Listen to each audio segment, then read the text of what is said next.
Hello everyone. Hope आप सब बढ़िया और अच्छा कर रहे हो। मेरा नाम विजय अग्रवाल है और आप सभी का मेरे यूट्यूब चैनल पे स्वागत है।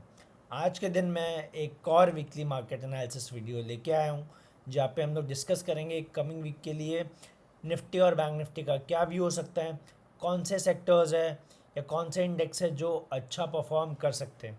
सबसे पहले सभी लोग का तहे दिल से थैंक यू जो चैनल को सब्सक्राइब कर रखे हैं, जो टच में है, जो वीडियो से कुछ नया सीख रहे हैं। एंड फर्स्ट 100 सब्सक्राइबर्स हम लोगों ने ऑलमोस्ट 6 मंथ्स में कंप्लीट किए। ऑल दो 100 एक स्मॉल नंबर है, बट मेरे को लगता है कि जो लोग सीरियसली इंटरेस्टेड होते हैं चीज़ें सीखने में वो स्टिक बाय करते हैं। एंड दिस इज़ वॉट मेरा फोकस है। लोग चाहे कम रहे बट हमेशा सीखे, दैट्स द मोटिव। ठीक है, तो इसी के साथ हम लोग आज का एनालिसिस स्टार्ट करते हैं। तो सबसे पहले आप लोग के सामने निफ्टी 50 का चार्ट खुला हुआ है। निफ्टी 50 ने लास्ट डे वापस से नया ऑल टाइम हाई बनाया 24,860 का। ठीक है, लास्ट डे निफ्टी ने नया ऑल टाइम हाई बनाया। अब कन्फ्यूजन क्या होती है कि मार्केट कितना ऊपर जाएगा कितना नीचे जाएगा। तो डे वन से एक चीज़ जो बहुत कॉमन रही है, जब तक ट्रेंड बेंड नहीं हो जाता, जब तक कि जो ट्रेंड चल रहा है मार्केट में वो अगर बेंड होने नहीं लगता, आप लोगों को मार्केट्स में जो चीज़ें है उसको फॉलो करना है। ऊपर का मूव है, ऊपर का ही आपको सब कुछ फॉलो करके मार्केट्स में बने रहना है। अब दिक्कत क्या आती है पता है, बजट के दिन क्या हुआ। बजट 23 तारीख को था, तो मैं बजट की एक बार पहले बात कर लेता हूँ क्योंकि इंपॉर्टेंट है। तो बजट वाले दिन क्या हुआ, अगर मैं यहाँ पे आऊँगा, मैं पहले डेली कैंडल पे जाऊँगा और बजट वाले दिन मार्केट्स ने आई थिंक ये कैंडल बनाई थी, राइट। बजट वाले दिन की कैंडल थी। मैं 75 मिनट पे जाऊँगा। तो बजट में हुआ क्या, मार्केट्स खुलती है या कहीं पे अराउंड 9:15, राइट। हाँ, 9:15 के आसपास मार्केट्स खुलती है। मार्केट्स में पहले सेलिंग स्विंग के लिए यहाँ पे प्रेशर बना, एक सेकेंड। हाँ, तो मार्केट्स में इधर पे पहले थोड़ा सा सेलिंग स्विंग बना, फिर मार्केट्स होल्ड किया एक कैंडल में। 75 मिनट की कैंडल है, कंफ्यूज मत होना, ठीक है। फिर अच्छा सा डिप लगा के पूरा बॉट इन टू हो गया। तो निफ्टी तो पूरा फ्लैट क्लोज हुआ। अगर बता दे रहा हूँ 15 मिनट में भी, तो 15 मिनट में देखो क्या किया मार्केट्स ने। मार्केट्स पहले फ्लैट रहा, थोड़ा सा ऊपर नीचे, फिर डिप दिया। एंड यहाँ पे जो ये लोग को एक्सपेक्टेशन नहीं थी, ये क्या हो गया। तो एक बात बता दूँ, बजट से पहले लोगों में ये एक्सपेक्टेशन ज़रूर थी कि मार्केट्स जो है वो कैपिटल गेंस बढ़ाएगा, ये बात थी। अब कितना बढ़ाए कितना नहीं बढ़ाए वो किसी को नहीं पता। तो जब ये न्यूज़ आई कि कैपिटल गेंस बढ़ गया है, शॉर्ट टर्म कैपिटल गेन 15 से 20% हो गया, लॉन्ग टर्म 10 से 12.5 हो गया, इंडेक्सेशन बेनिफिट्स हट गए, 1 लाख का लिमिट 1.25 हो गया। तो ये सब कहीं ना कहीं एक्सपेक्टेड था कि कुछ ना कुछ होगा। तो मार्केट्स में जब पार्टिसिपेंट्स कोई चीज़ ऐसी एक्सपेक्ट करते हैं जो हो सकती है, तो मार्केट्स उस समय के लिए जब वो न्यूज़ रिलीज़ होती है उस समय रिएक्ट करती है, जो कि मार्केट्स ने किया। एंड फिर वापस से वो बॉट इनटू हो गया। तो इतना मेजर पैनिक दिखा नहीं है। निफ्टी फ्लैट ही ट्रेड किया उस दिन। बैंक्स का मैं आऊँगा जब बैंक निफ्टी अपने एनालाइज करेंगे, ठीक है। तो अब इधर देखो इस पर क्या हुआ, डेली चार्ट पे आते हैं तो आप नोटिस करोगे कि बजट के दिन मैं पहले एक लेवल बताता हूँ जो हमने मार्क किया था, 24,100। ये लेवल के आसपास हमने प्लान किया था कि अगर मार्केट्स इधर आएगी तो फ्रेश बाइंग आएगी, बट 100 पॉइंट के चलते रह गया, जो कि कोई बात नहीं है, चलता है, ठीक है। यस, ये एक सपोर्ट था जो हमने सोचा था, बट इससे पहले ही मार्केट्स ने रिवर्सल दे दिया। मार्केट्स ने 24,070-80 का लो बनाया, मतलब 60-70 पॉइंट्स हम लोग का टारगेट से आ गया, बट दैट इज़ फाइन, वो मार्केट्स है, वैसा होगा, नॉर्मल है। तो उसके बाद क्या हुआ, उसके बाद मार्केट्स ने यहाँ पे सपोर्ट लिया। अब देखो अच्छी चीज़ क्या समझना, मार्केट्स ने यहाँ पे सपोर्ट लिया, करेक्ट, एक बार दो बार, ये सपोर्ट बहुत अच्छा था। फिर दिस सरप्राइजिंगली क्या हुआ, देखो दिस इज़ हाउ मार्केट्स सबको फंसाया। जो शॉर्ट्स जा रहे थे उन्होंने क्या किया, सेलिंग आई थी, बाय बॉट इन हो गया, फिर जब नीचे गया गैप डाउन जब खुला, यहाँ पे बेस बना के मार्केट्स चलने लग गया वापस से। तो यहाँ पे ये एक साइन था, समझो, मैं नहीं बोल रहा नीचे नहीं जाता, यहाँ पे एक साइन था कि बायर्स गिव अप नहीं करना चाह रहे थे। तो जब तक ये लो नहीं टूटता, पैनिक क्रिएट नहीं होता मार्केट्स में, समझो। तो यहाँ पे मार्केट आया, यहाँ पे अच्छा सपोर्ट इस्टेब्लिश किया इतना बार, फिर ऊपर जा रहा है। तो अगर आप लोग प्लान करते लॉन्ग्स का, तो this is the perfect area. क्यों, क्योंकि यहाँ से लास्ट स्विंग था जब मार्केट्स ने स्ट्रेंथ दिखाई थी, और अगर इसके नीचे रहता तो कहीं ना कहीं वापस से हो सकता था कि ये किया, ये लोअर हाई बना के गया, बट जब ये ब्रेक हुआ कहीं ना कहीं पे स्ट्रेंथ दिखी एंड फिर मार्केट्स ने मोमेंटम किया। ऑब्वियसली ये मोमेंटम मैं तो एक्सपेक्ट नहीं किया था इतना जल्दी इस तरीके से आएगा, बट सारे सेक्टर्स बहुत अच्छा परफॉर्म कर रहे हैं, उस पर भी आएंगे। तो अभी मार्केट्स में बाय एंड डिप चल रहा है, तो अब अपने सिंपल रखेंगे, कुछ कन्फ्यूजन नहीं करनी, ठीक है। बहुत लोग इसको डबल टॉप पैटर्न बोलेंगे, राइट। डबल टॉप क्या होता है, राइट। तो ये होने के लिए 1 2 3 4, अब ये होने के लिए यहाँ पे तो कोई कैंडल कन्फर्मेशन चाहिए, राइट। तो कल के दिन मार्केट्स को प्रूफ करने दो, ये बताने दो कि हाँ हम लोग वीक हैं, नीचे जा रहे हैं, तो कुछ रिजेक्शन मिलेगा फिर ही शॉर्ट प्लान करना, वरना एकदम भी नहीं, ट्रेंड के अगेंस्ट में जाना ही नहीं है। ये देख के कि टॉप पे है बेच देते हैं, नहीं। 25,000 के ऊपर निकल जाएगा, नंगा कर देगा मार्केट्स। अगर ट्रेंड के अगेंस्ट जा रहे हो, ट्रेंड बुलिश है, बुलिश रहो, देखो कल मार्केट्स कहाँ खुलती है, फिर ही प्लान करो। This is my small suggestion जो मैं बोलूँगा कि बहुत लोग जो सोचे शॉर्ट कर दूँ टॉप पे है। जब आप लोग ने सोचा था 22,000 पे टॉप बन गया, तब भी मार्केट 23 गया, 23 पे सोचा टॉप बनेगा, 24 गया, अब 25 आ गया, तो प्रेडिक्ट करना बंद कर दो कहा जाएगा। बस लेवल्स के साथ खेलो, दैट द मेन थिंग जो आपको ध्यान रखनी है, ठीक है। अब यहाँ पे अगर नीचे आता है, इन केस अगर नीचे आता है तो कितना आ सकता है, तो मैं लास्ट स्विंग का फिफ्थ लगाऊंगा, मैं लास्ट स्विंग का फिफ्थ लगाऊंगा। फिफ्थ के हिसाब से मेरे को 2 लेवल चाहिए होते हैं, पहला 38 और 50। 38 ये है, 50 ये है, ठीक है। सो 38% लेवल्स मेरे को मिल गए, 50% लेवल्स मेरे को मिल गए, मतलब 24,600, 24,530, और एक और चलो मार्क कर लेते हैं फिर भी फॉर सेफ्टी पर्पज़, 24,450, ये 61%, ठीक है। फिर पे वीडियो जल्दी आ जाएगी, थोड़ा पेशेंस रख लो प्लीज़। तो ये 3 लेवल्स आ सकते हैं, तो नीचे के लिए अगर मार्केट गिरी तो इन 3 लेवल्स पे सपोर्ट्स इस्टेब्लिश होंगे, यहाँ पे बाइंग बन सकती है। अगर गिरता है तो मैं शॉर्ट करने में इंटरेस्ट नहीं हूँ, मैं बाय ऑन डिप्स प्रेफर करूँगा, सिंपल। अब ऊपर के लिए क्या लेवल्स हो सकते हैं, ऊपर के लिए अगर आप लोग नोटिस करोगे, मैं आर्ली टाइम फ्रेम पे आ जाता हूँ। अब आर्ली टाइम फ्रेम पे चार्ट ऑलमोस्ट सेम ही है, ज़्यादा फ़र्क नहीं पड़ेगा, बट आर्ली टाइम फ्रेम पे क्या कर सकते हैं, ये जो मूव आया, ठीक है, ये जो मूव आया, मतलब मैं सिंपल कर रहा हूँ, ये जो मूव आया ना, अगर ये कंटिन्यू होता है, ये जो एक सेकंड, ये जो मूव आया, अगर ये पूरा मूव यहाँ पे बिना रुके कंटिन्यू होता है, तो जस्ट एक चीज़ बता रहा हूँ, ऊपर स्काई इज़ द लिमिट बोलते हैं, बट यहाँ पे समझो कोई टारगेट्स हम लोग एग्जैक्टली प्रोजेक्ट नहीं कर सकते। अगर मैं फिफ्थ के हिसाब से भी टारगेट्स प्रोजेक्ट करता हूँ तो 24,960 शॉर्ट टर्म का बता रहा हूँ, ये एक टारगेट है। इसके बाद और टारगेट्स अगर चाहिए तो हम लोग को इसके हिसाब से मिलेंगे। पहला टारगेट आएगा 25,034, फिर आएगा 25,255, तो ये 2 टारगेट्स आप लोग रख सकते हो। ये स्विंग के हिसाब से टारगेट्स लगते हैं, अपने बाद में बात करेंगे, बट ये ध्यान रख लो अगर ऊपर जाना हुआ तो ये टारगेट्स आ सकते हैं। बट मैं ऑब्वियसली अगर मंडे गैप अप खुलता है या इधर किधर खुलता है तो मैं बाय करना प्रेफर नहीं करूँगा। सिंपल मैं क्या करूँगा, अगर गैप अप खुलता है, मेरे को इधर पे रीटेस्ट अगर मिल गया ना मार्केट, इधर रीटेस्ट, तो ब्रेकआउट रीटेस्ट, तो मैं यहाँ पे प्लान करूँगा, मेरा स्टॉप लॉस छोटा होगा, यहाँ पे एक अच्छी बाय एंट्री मिल सकती है रीटेस्ट पे। अगर नीचे खुल गया, फ्लैट खुल के नीचे जाता है, तो मैं सपोर्ट्स स्टैब्लिश होने का वेट करूँगा, फिर लॉन्ग प्लान करूँगा। अगर ऐसे नीचे जा रहा है तो मैं शॉर्ट प्रेफर नहीं करूँगा। हो सकता है बहुत ज़्यादा चल जाए कोई कारण से, बट कोई लॉजिक नहीं यहाँ पे जाके, ठीक है। ट्रेंड के अगेंस्ट प्लान करना मतलब नहीं है, ठीक है। तो हो गया निफ्टी। तो अब निफ्टी का व्यू क्लियर हो सबको, बैंक निफ्टी पे आ जाते हैं। मैं बैंक्स में डेली चार्ट दिखा देता हूँ आप लोग को, एक सेकंड ना, यस। सो बैंक्स में डेली चार्ट अब देखो यार, अगर मैं चार्ट क्लियर कर दे रहा हूँ, हाँ। तो इसने क्या किया है, देखो सिंपल है, यहाँ पे स्ट्रक्चर कैसे आ रहा था बैंक्स में, ये ऐसे ऐसे जा रहा था। यहाँ पे एक दिन इलेक्शन के टाइम पे फॉल आया था, रिजल्ट जब आए, आई थिंक इलेक्शन इस ऊपर गया, फिर नीचे जा रहा है धीरे धीरे करके, राइट।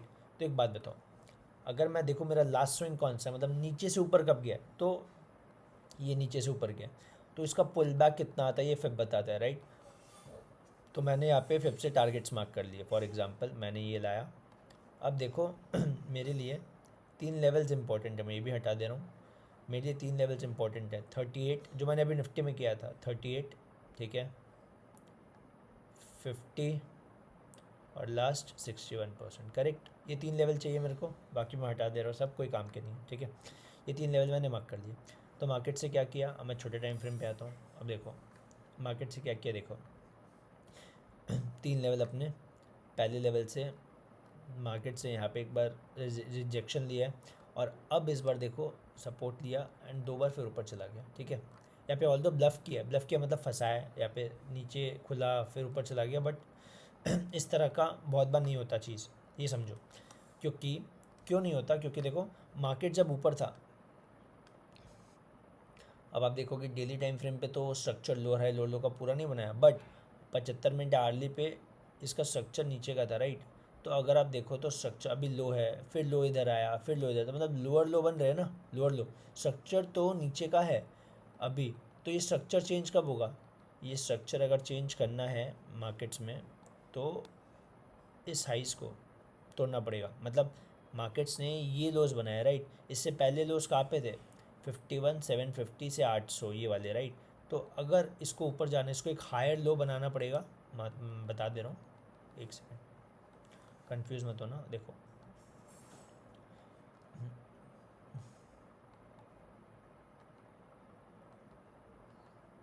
ठीक है, ये बन रहा है। तो लास्ट लो कौन सा है, लास्ट लो मेरा इधर है, राइट। ये मेरा लास्ट लो है 51,750 800। तो मार्केट को अगर स्ट्रॉन्ग होना है तो उसको ऊपर निकलना पड़ेगा, फिर हायर लो देना पड़ेगा। तो बेसिकली इसका मतलब क्या हुआ, ये जो लोस थे ये फिर यहाँ पे ऊपर शिफ्ट हो गए, फिर मार्केट ऐसे ऊपर जा रही है, एंड यहाँ पे मैं प्लान करूँगा बाइंग का। अगर एक हायर लो मिल जाता है मेरे को फिर, बट यहाँ पे बाई करना कोई सेंस मेक नहीं करेगा, तो बेटर है अवॉइड करो। तो एक लेवल जो मैं मार्क करूँगा यहाँ पे वो है ये वाला 750 से 800, क्योंकि मार्केट्स यहाँ पे ये एक रिजेक्शन एरिया है, राइट। तो सिंपल मतलब है, अगर मार्केट्स, दो चीज़ होगी, पहली तो अपने को देखना है कि अगर मार्केट ऐसे ऊपर जाता है इस एरिया के आसपास, तो इधर पे क्या करता है, क्या इधर पे सेलिंग आती है। अगर सेलिंग आती है तो इधर मैं सेल करना प्रेफर करूँगा। क्यों करूँगा, क्योंकि स्ट्रक्चर बोल रहा है कि मेरे को बेचो। ये हाइस था, फिर ये हाई, मतलब लोअर हाई लोअर लो तो कंटिन्यू हो रहा है, राइट। तो यहाँ पे लोअर हाई पे हाइज ये था, तो लोअर हाइज भी बन रहे हैं। तो अगर स्ट्रक्चर कंटिन्यू होना है, अगर मार्केट ऊपर जाएगी इफ़, तो यहाँ पे मैं को देखना है कि रिजेक्शन मिल रहा है नहीं। अगर इधर रिजेक्शन मिल रहा है तो मैं इधर बेचूंगा नीचे के लिए, नए लोस के लिए, यहाँ तक या यहाँ तक कहीं पे भी आ सकता है। बट अगर मार्केट यहाँ पे आई, सपोज़ मार्केट इधर आती है, समझो मेरी बात को, मार्केट इधर आती है, टाइम बिता के ऊपर तोड़ देती है, तो मेरा जो लोअर हाई था, सॉरी जो लोस थे, वो यहाँ से लेके अब यहाँ शिफ्ट हो गए, तो हायर लो बन रहा है। तो फिर मैं क्या करूँगा, मैं इसका वेट करूँगा पुल बैक, जहाँ पे मैं बाइंग प्रेफर करूँगा। यहाँ से फिर जब ऊपर जाएगा तो मेरा ये लो था, फिर यहाँ पे ऊपर गया, मतलब सीधा ऊपर गया, फिर पुल बैक, तो ये मेरा हायर लो बना, तो यहाँ पे मेरा बाइंग हो जाएगा, ठीक है। ये समझना इंपॉर्टेंट है। प्लस फिर ये एरिया एक इम्पॉर्टेंट एरिया बन जाता है देखना। तो 51,750 से 51,800 का जो एरिया है, यहाँ पे नोटिस करना कि मार्केट्स क्या करती है। अगर इधर पे रिजेक्शन लेती है तो ये नीचे कंटिन्यू करेगा, अगर मार्केट्स ये ब्रेक कर देती है तो ऊपर के लेवल्स खुल जाएंगे, और बहुत सारे। तो ऊपर के क्या लेवल्स खुल जाएंगे वो मैं बता देता हूँ। अगर मैं ऊपर के लेवल्स की बात करूँ तो नेक्स्ट रेजिस्टेंस मेरा कहाँ है, वो यहाँ पे होगा। अगर आप लोग नोटिस करो, यहाँ पे 52, ये वाले 52,750, या और छोटा इंटरडे के लिए टारगेट्स प्लान करने हैं तो दिस वन, ठीक है। ये लेवल इंपॉर्टेंट हो जाएंगे यहाँ पे अगर मार्केट्स आती है तो, ठीक है। यस, ये सब लेवल्स लग रहा है कम है, लेकिन आप नोटिस करो ये 52,500 है, 52,800 है, 300 पॉइंट का डिफरेंस है। तो ये सब मेजर हो जाएंगे। 15 मिनट पे बताओ अगर, तो आप लोग देख सकते हो टारगेट्स फिर क्या है, ठीक है। ये सब लेवल्स खुल जाएंगे अगर मार्केट्स इसको ब्रेक करके होल्ड कर गई तो। अगर गैप अप खुल गया इधर किधर, पहले सपोज यहाँ गैप अप खुल गया, तो देखो इधर से रिजेक्शन आ रही है, क्या आ रही है तो शॉर्ट मार सकते हो। बट अगर इधर पे ब्रेकआउट आ रहा है तो बेटर है चेज़ मत करो, क्योंकि इतना तो ओवरनाइट मोमेंटम हो गया। यहाँ पे रीटेस्ट मिलता है, मौका मिलता है, फिर ब्रेकआउट रीटेस्ट लॉन्ग प्लान करो, सिंपल। तो लॉन्ग शॉर्ट बैंक निफ्टी में दोनों व्यू दे दिया, कैसे प्ले आउट करना है तो देख लेना आप लोग, ठीक है। ये हो गया बैंक्स। अब हम लोग मिड कैप देख लेते हैं, ठीक है। मिड कैप निफ्टी में क्या हो रहा है, मेरे को इंडिविजुअल स्टॉक के बारे में बात करना एज सच वो नहीं है अलाउड, बट कोई भी चार्ट में कुछ हुआ होगा सीखने वाला चीज़ तो वो डेफिनेटली मैं आप लोग को बताऊंगा, ठीक है।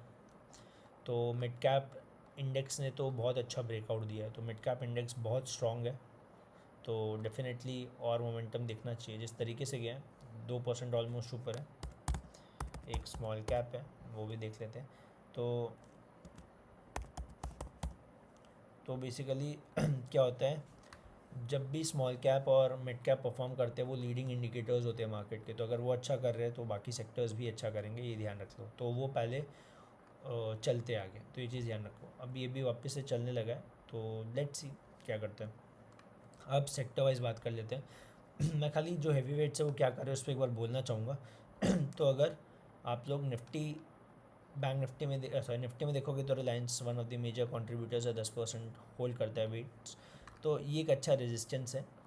तो यहाँ पे एक बार टेस्ट किया था, फिर वापस जब ये थोड़ा ऊपर तक आया, वापस उस लेवल पे आ गए हम लोग। तो अगर रिलायंस ये लेवल काटता है 3025 का, तो हम लोग वापस से जो लेवल है 3215 यहाँ तक टेस्ट कर सकते हैं, ठीक है। तो Reliance one of the contributor हो सकता है निफ्टी को ऊपर खींचने में, अगर इस लेवल के ऊपर होल्ड करता है तो। Simple. H D F C bank ने क्या किया देखो, H D F C bank ने इस लेवल पे 75 मिनट में आता हूँ, इस लेवल पे ना कितनी बार रेजिस्टेंस दिया है, सपोर्ट देखो 1 2 3 4। तो अगर बैंक्स चलना है, H D F C bank चला नहीं है लास्ट डे, देख लो लास्ट डे सारे बैंक चले, H D F C bank नहीं चला। तो H D F C bank अगर चलने लग गया, ये ब्रेक किया, तो H D F C bank में थोड़ा सा पोटेंशियल है अपसाइड का, एंड रिस्क रिवॉर्ड के हिसाब से स्टॉप लॉस अच्छा हो सकता है, ठीक है। अगर H D F C bank चला तो बैंक निफ्टी डेफिनेटली ऊपर खींचेगा और निफ्टी भी खींचेगा, क्योंकि निफ्टी बैंक निफ्टी दोनों में H D F C bank का वेटेज बहुत अच्छा है, ठीक है। आई C I C I bank का रिज़ल्ट अच्छा आया है, ठीक है। आई C I C I bank का रिजल्ट आ गया है, अच्छा है। तो I C I C I bank can be a good contributor on the upside, क्योंकि आप देखो आई C I C I bank इधर है, एक्सिस बैंक बहुत गिरा है, S B I sorry Kotak bank चलना स्टार्ट किया है वापस से, एस बी आई वापस से सपोर्ट्स पे है, मतलब बैंक्स आप देखो सारे सपोर्ट्स पे हैं। तो आपको क्या करना है, आपको प्लान आउट करना है, ठीक है, क्या व्यू है। सो बैंक निफ्टी में अगर मेरा स्ट्रक्चर कंटिन्यू हो रहा है लोअर हाई लोअर लो का, तो मैं बेयरिश रहूँगा, बट अगर मेरा स्ट्रक्चर ठीक रहता है तो मैं लॉन्ग्स प्लान कर सकता हूँ बैंक्स में, ठीक है। पी एस यू बैंक का इंडेक्स देखो 4-5 हफ्तों से ज़्यादा हो गया जब से ये रेंज बना के रखा हूँ, इस रेंज के बाद निकला ही नहीं है। अगेन बहुत अच्छी कैंडल बनी है, चांसेस है हाई पी एस यूज़ अब स्टार्ट कर सकते हैं थोड़ा। बैंक से अगर अच्छा करना है तो पी एस यूज़ का सपोर्ट भी चाहिए, ठीक है। इसके अलावा आई टी ने वापस से नया ऑल टाइम हाई लगाया, तो कुछ स्पेसिफिक नहीं है, बस इसमें विप्रो मैं नोटिस कर रहा था, जो एक्चुअली इसमें कुछ न्यूज़ या कोई चीज़ आई थी, क्योंकि अगर विप्रो हम लोग देखें तो इसका रेवेन्यू बहुत गिरा था, एंड आई थिंक मार्केट ने इसको नेगेटिवली लिया, तो हम लोग ऑलमोस्ट 555 से 520 पे खुले। अगर मैं बताऊँ आपको विप्रो ने अपने जहाँ पे क्लोजिंग हुई थी वहाँ से ऑलमोस्ट 12% का फॉल दिया है, तो अंडर परफॉर्म ये थोड़ा कर रहे हैं। तो लेट्स सी क्या रहते हैं। ऑटो सेक्टर तो भाई आप कैंडल्स देखो, कौन बोलेगा मार्केट शॉर्ट करोगे, बिना रीज़न के मार्केट शॉर्ट करना स्टुपिडिटी है। अच्छा सा स्प्रिंग बनाया, सेलर्स को फंसाया, 2-3 दिन में ऑटो सेक्टर ने अपने लोस से 7% का मूव दिया, क्रेज़ी। ऑटो सेक्टर्स में सब अच्छा कर रहे हैं, तो मैं कोई एक दो का नाम लूँगा तो ठीक नहीं होगा। इंश्योरेंस सेक्टर बहुत अच्छा कर रहा है, इंश्योरेंस सेक्टर पे ध्यान रखना, मैं इस पे ध्यान रख रहा हूँ इस वीक, क्या कमिंग कुछ समय के लिए इंश्योरेंस सेक्टर अच्छा कर सकता है। वापस बोल रहा हूँ, इंश्योरेंस सेक्टर अच्छा परफॉर्म कर सकता है, ध्यान रखना। मैं कोई स्टॉक स्पेसिफिक बात नहीं कर रहा, मैं बस स्टॉक्स ऐसे ही बता दे रहा हूँ, ठीक है। तो insurance is one of the sector जो ध्यान रखने लायक है। फार्मा ने 5-2.5% का मूव दिया वापस से, तो फार्मा तो बस चले जा रहा है, जो कि अच्छी चीज़ है। मेटल्स ने सरप्राइजिंगली एक अच्छा मूव देना स्टार्ट किया वापस, तो लेट्स सी मेटल्स क्या करते हैं। ये एक अच्छा सपोर्ट इस्टेब्लिश हो रहा है, तो देखते हैं ऊपर यहाँ तक आएगा। यहाँ तक भी अगर मेटल्स आते हैं, ठीक है, यहाँ तक भी तो क्लोज टू 2% का मूव है, तो 2% में भी स्टॉक्स अच्छे जा सकते हैं। तो आप लोग वैसे देख लो कौन से स्टॉक आप लोग को चूज़ करने हैं अलग से। FMCG 1%, FMCG तो ऑल टाइम हाई पे। अब ऐसा समय आ गया है कि मार्केट्स में किसी को किसी चीज़ का डर ही नहीं है, सब लोग कुछ भी बोलते हैं, ये ले लो वो ले लो। बट द थिंग इज़ आपको समझना है कि आपका रिस्क कहाँ पे, मतलब रिस्क हर चीज़ में देखो, आपका रिस्क रिवॉर्ड कहाँ पे अच्छा बैठ रहा है, तो आपको वो चीज़ ज़्यादा देखना ज़रूरी है, राइट। यहाँ पे अगर मैं आपको बोलता हूँ कि आप इस लेवल पे ये स्टॉक खरीद लो, वो गलत होगा, क्योंकि अगर कोई भी छोटा भी ट्रिगर को चाहता है मार्केट्स में कि ये अच्छा नहीं है वो अच्छा नहीं है, मेरे को नहीं पता क्या चीज़ है, तो मार्केट्स उसको पॉजिटिवली नहीं लेगा। तो यहाँ पे मार्केट्स हाई लेवल्स पे देखो, मैं नहीं बोल रहा बाइंग मत करो, ठीक है। मैं ये भी नहीं बोलूँगा कि पोर्टफोलियो बेच दो, बट मैं बोलूँगा थोड़ा कॉशियस लेके डील करो कि आपको मार्केट्स में क्या चीज़ ज़्यादा समझ में आ रही है। जहाँ समझ में आ रहा है, जहाँ आपको लग रहा है कि वैल्यूएशंस ठीक है, स्टॉक्स इतना भागे नहीं है, तो वहाँ पे आप देखो कि आपको लेना चाहिए या नहीं। अगर बैठ रहा है आपके फेवर में तो लो। अब कुछ समय पहले तक लोग बेरिश थे, मार्केट गिरेगा, कैपिटल गेंस टैक्स बढ़ जाएगा, ये बढ़ जाएगा। मैंने डे वन से एक चीज़ बोली है, जब तक मार्केट का ट्रेंड चेंज नहीं होता है आपको कोई भी चीज़ पे भरोसा नहीं करना है, राइट। इसका मतलब ये भी नहीं है कि मैं बुलिश हूँ पूरा, but at the same time cautious deal करना इंपॉर्टेंट है। तो 1-2 महीने में मैं अग्रेसिव स्टांस नहीं अपनाया हूँ। एंड आप लोग को भी बोलूँगा कि गलती होने में समय नहीं लगता, राइट। हम लोग 10 बार सही हो जाए, मार्केट्स में जब फॉल आता है, आप लोग स्टॉक्स पे अपने और बात नहीं करेंगे, मैं एक बार निफ्टी में आ रहा हूँ। एक बात बताओ, मार्केट्स में ये धीरे धीरे हम लोग हायर लो बना रहे थे, सब अच्छा था यहाँ पे। यार कितना समय लगा, आप मेरे को एक बात बताओ, हम लोग अगर यहाँ से देखें, ठीक है, हम लोग ने ये लो बनाया, राइट, यहाँ से हम लोग को इधर तक आने में, राइट, इधर तक आने में कितना टाइम लगा है मेरे को आप बताओ। 9% ऊपर आने में हम लोगों को कितना दिन लगा है। ये तारीख कितनी है, 25 जनवरी से, समझ लो 25 जनवरी से 27 मई, 4 महीने। मेरे को इतना आने में 4 महीने लगे हैं, राइट, मेरे को इतना आने में 4 महीने लगे हैं। एंड यहाँ से गिनने में मेरे को कितना दिन लगा है मेरे को बताओ तो, सेम लॉस तक 1 दिन। सो दैट्स द थिंग ना, वाइप आउट होने में चीज़ें टाइम नहीं लगती। ऑब्वियसली इस समय में सारे स्टॉक्स उतना नहीं गिरे होंगे, बट जब इंडेक्स में सेलिंग आती है, पैनिक आता है ना, तो बहुत ज़्यादा लोग समझ नहीं पाते क्या हो गया, वो लोग डर के मारे पैनिक में आके एग्जिट करते। तो डर होना is good, that is not bad, but ये भी मत करो कि आप इन्वेस्टमेंट करना ही छोड़ दो। वो एक फोटे लेके चलो कि आपको क्या करना है, कौन से स्टॉक्स खरीदने हैं, वो भी अगर आप सबसे पूछोगे तो आप क्या कर रहे हो, खुद से आप ये पूछो फिर, तो वो इम्पोर्टेंट है। बाकी अगर मैं ग्लोबल मार्केट्स की बात करूँ तो जिनको समझ में नहीं आता, गोल्ड की एक्साइज ड्यूटी कमाई गई है 15 से 6%, तो 9% कमाई है। ये क्यों किया है, क्योंकि 2014-15 में सॉवरेन गोल्ड बॉन्ड्स आए थे मार्केट्स में। वीडियो थोड़ा बड़ा बन रहा है, बट प्लीज़ कुछ कुछ चीज़ें मेरे को लगता है जो बोलना ज़रूरी है, बोलता हूँ। 2014-15 में सॉवरेन गोल्ड बॉन्ड्स का कॉन्सेप्ट आया था कि आप फिजिकल गोल्ड नहीं लेके डिजिटल गोल्ड लो, उस पर आपको हर साल गोल्ड में जो अप्रिसिएशन होगी वो मिलेगा, प्लस 2.5% इंटरेस्ट पर एनम देंगे। तो अच्छा चीज़ है। ख़राब चीज़ ये था कि उसमें 8 साल का लॉक इन रहता है, तो जिसके चलते आप बुक नहीं कर सकते। अब 2023 आया, जब सॉवरेन गोल्ड बॉन्ड्स के रिडेम्पशंस मैच्योरिटीज़ आ रही है, मतलब जो सॉवरेन गोल्ड बॉन्ड्स वाले हैं उनको अपने पैसे लोगों को देने हैं, तो उन्होंने एक तरीका अपनाया जो मेरे को समझ में आ रहा है कि उन्होंने इम्पोर्ट ड्यूटी स्लैश कर दी, राइट, 15 से 6% कर दी। इससे क्या हो गया कि सप्लाई बढ़ गई, मार्केट्स में सप्लाई बढ़ गई तो क्रैश हुआ गोल्ड। गोल्ड आप देखो तो हाई से ऑलमोस्ट 5.5-6%, 5-6% क्रैश हुआ है, जिसके चलते गोल्ड का प्राइस बहुत गिर गया एंड लोगों को जो रिटर्न्स मिलने थे वो भी कम हो गए। So I don't know plan move है या क्या है, बट डेफिनेटली मार्केट्स ने ये सब लोगों को कहीं ना कहीं पे फंसाया है, मेरे को लगता है। क्योंकि जो बोलते हैं इन्फ्लेशन बीट हो रहा है, वो कहाँ हो रहा है, 2.5% साल का दे रहे हैं एंड गोल्ड कितना ही भाग गया है सालों में, जो कि आपको मल्टीफोल्ड रिटर्न्स मिले होंगे। अगर आपके पास फिजिकल गोल्ड होता या कुछ भी होता, गोल्ड बीज होते फॉर एग्जांपल, तो उन सब में आपके पास लिक्विडिटी होती है, आप कभी भी फिजिकल गोल्ड आप कभी भी बेच सकते जाके। या अगर आपके पास गोल्ड बीज भी है, शेयर्स ETF, तो आप कभी भी बेच सकते थे। इन सब में लॉक इन लग जाता है तो आप फंस जाते हो, जो कि इस बार हुआ। तो आई डोंट नो, मैं कमेंट नहीं कर रहा अच्छा है बुरा है, मैं गोल्ड बीज में थोड़ा इन्वेस्ट किया था, जो कि मैं टाइमली निकलना घुसना मेरा चलता रहता है। फिजिकल गोल्ड में ओन नहीं करता एंड SGBs मैंने कभी किया नहीं है, तो आई कैन नॉट कमेंट और स्पीक ऑन दैट। ठीक है, हो सकता है अभी वीडियो बनाया हूँ, मेरे को पता नहीं, बट अभी जैसे जिस तरीके से चीज़ें चल रही है तो उसमें कुछ कमेंट करना मुश्किल रहता है। गोल्ड ने यहाँ पे एक सपोर्ट लिया है, तो लेट्स सी ऊपर जाता है या ये ब्रेकडाउन होता है तो यहाँ पे आना चाहिए। तो लेट्स सी US की बात कर लेते हैं एक बार। तो US में क्या हुआ देख लो आप लोग, सेम कॉन्सेप्ट बार बार, इसमें एक वीडियो बना दूंगा। रिजेक्शन ले रहा है, ब्रेकआउट, रीटेस्ट, ये रीटेस्ट हो रहा है, ऊपर जा रहा है वापस। तो ये मार्केट्स की एक बेसिक चीज़ है जो अगर आप समझ जाओगे तो ईजी होगा कि अगर ब्रेकआउट आ रहा है, जो लोग ब्रेकआउट में नहीं घुसे उनको रीटेस्ट पे मौका मिल रहा है वापस घुसने का, तो यहाँ पे अगर कोई अच्छा सिग्नल मिलता है, अच्छी कैंडल मिलती है तो लॉन्ग जा सकते हो। स्टॉप लॉस भी छोटा होता है। तो ये हो गया आपका डाउ जोन्स। US 100 मतलब नैस्डैक, टॉप 100 IT कंपनीज। अब ये थोड़ा बहुत क्लियर नहीं है मेरे हिसाब से, बीच में कैंडल बनाया तो मेरे को लगता है यहाँ तक एक बार आना चाहिए। ये हो गया नैस्डैक।